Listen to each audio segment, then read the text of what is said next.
Les syndicats des écoles protestantes SINEP, ici en province du Kivu, coordonné par Passia Rafiki. Celui-ci a réuni les membres des comités de la communauté protestante ce lundi 5 février 2024 à Goma. C'était dans le cadre d'échanges sur la vie socio-professionnelle des enseignants où ils ont relevé les présailles parmi lesquels fournir des recommandations dans leur cahier de charges, sans oublier la question de la mutuelle de santé MESP, toujours pour les bons changements de la vie socio-professionnelle des enseignants. Suivez Passia Rafiki en cette intégralité. Demandé par l'hiérarchie au niveau national, il fallait contacter les présidents communautaires du SINEP afin que nous puissions en discuter ensemble. Et il ressort dans ces premiers points certains éléments qui synthétisent la revendication des enseignants, dont le premier point c'est le barème salarial. Et donc pour ce nouveau gouvernement, on voudrait que ce nouveau gouvernement définisse le barème salarial de tous les enseignants afin que l'enseignant puisse maîtriser son salaire de base. Dans le deuxième point de cahier de charges de notre revendication, nous venons de parler de la titularisation des enseignants parce qu'on a compris que l'enseignant congolais, jusqu'à preuve du contraire, il est journalier, il est vacataire, c'est-à-dire il n'a pas un statut particulier à ce qui concerne son salaire, et donc le salaire appartient à l'école et non à l'agent, pendant que dans d'autres services de l'État, les salaires c'est pour l'agent lui-même. Sauf dans les PST, il faut donc qu'il y ait la titularisation et que l'enseignant lui-même soit le maître de son salaire, il peut circuler avec son salaire. Troisième élément de revendication de nos camarades enseignants qui venait d'être déterminé, c'est l'augmentation de l'enveloppe salariale affectée à l'EPST au niveau du Parlement et du gouvernement, afin que cette enveloppe puisse tenir compte de l'augmentation des salaires des enseignants, mais également le paiement des enseignants NU et NP sans distinction selon que ces gens ont déjà été identifiés. Quatrièmement, c'est la suppression des zones salariales. Il est aberrant que dans un même pays, qui ait un salaire pour les chefs-lieux, qui ait un salaire pour les territoires et qui ait un salaire pour la capitale pendant que tous nous exécutons les mêmes programmes. Et en fait, l'autre revendication des enseignants à mettre dans le cahier des charges, c'est l'indexation de leur salaire au prix des biens sur le marché. C'est-à-dire le salaire de l'enseignant, qui est le salaire de base, à définir dans le barème salarial, devrait tenir compte des prix des biens sur le marché afin de garantir le pouvoir d'achat de cet enseignant. Voilà les éléments à mettre dans le cahier des charges et qui sera transmis à notre hiérarchie au niveau national pour que le SINEP Nord Kivu présente aussi ses doléances des enseignants.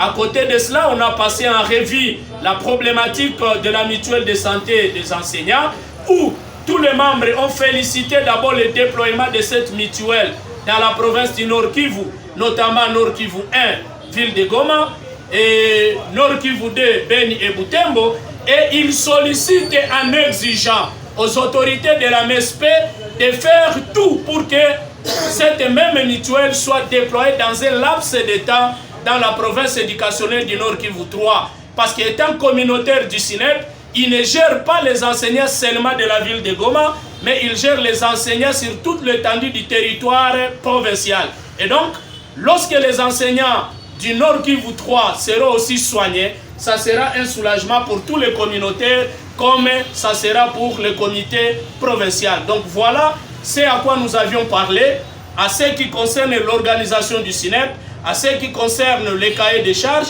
mais également ils ont été outillés sur les deux régimes de la MESP, le régime de subvention et le régime contributif. Ils ont compris les conséquences des régimes de subvention et les conséquences des régimes contributifs. Étant enseignant, il reste en train de voir ce qui pourra se faire et d'autres sensibilisations vont se poursuivre par les comités communautaires et nous on sera là pour les accompagner et cela a été dicté par notre hiérarchie pour que nous puissions nous rencontrer et faire rapport. Donc voilà ce qui a été la quintessence de notre rapport. Dans le cadre économique, parlons de l'indexation des salaires des enseignants, des prix des biens sur les marchés. Que doit faire le gouvernement dans le budget 2024? Cette revendication voudrait que le gouvernement fixe le salaire de l'enseignant en tenant compte de son pouvoir d'achat sur le marché, de façon que lorsqu'il y a une dépréciation monétaire, que cela ne puisse pas avoir un impact sur les salaires de l'agent. Et en matière économique, indexer les salaires sur le prix des biens sur le marché, c'est épargner les fonctionnaires à subir toute perte de la monnaie nationale. Et donc, le gouvernement à venir, le gouvernement à installer, doit tenir compte de ces éléments afin que l'enseignant puisse être à l'abri de toute dépréciation, parce qu'actuellement, vous comprendrez qu'avec moi, c'est la misère qui caractérise tout et chacun. Si vous regardez même le visage de nos camarades enseignants, sont des visages qui reflètent la misère par rapport à la dépréciation monétaire. Le salaire que nous gagnons aujourd'hui ne nous permet même pas de nouer les 2 bouts du mois. Nous sommes condamnés de manger 10 jours dans les mois, et les 20 jours, nous sommes condamnés à passer une nuit blanche sans rien mettre sous la dent. Et donc le gouvernement doit faire et fournir d'efforts en fait d'améliorer le salaire de l'enseignant. Et nous pensons, l'enseignant a fait déjà sa part, messieurs les journalistes. Nous avions accompagné la gratuité dans la souffrance, et cette gratuité a fait à ce que le chef de l'État soit réélu à la majorité écrasante. Nous pensons que c'est le moment maintenant de soulager cet enseignant qui a tant souffert en augmentant son salaire. Ça nous permettra aussi d'applaudir le gouvernement, parce que nous, on a fait notre part, et le deuxième gouvernement doit travailler pour le social de l'enseignant. Passia Rafiki, vous êtes président provincial du syndicat SINEP, et merci pour votre communication. C'est moi qui vous remercie, messieurs les journalistes.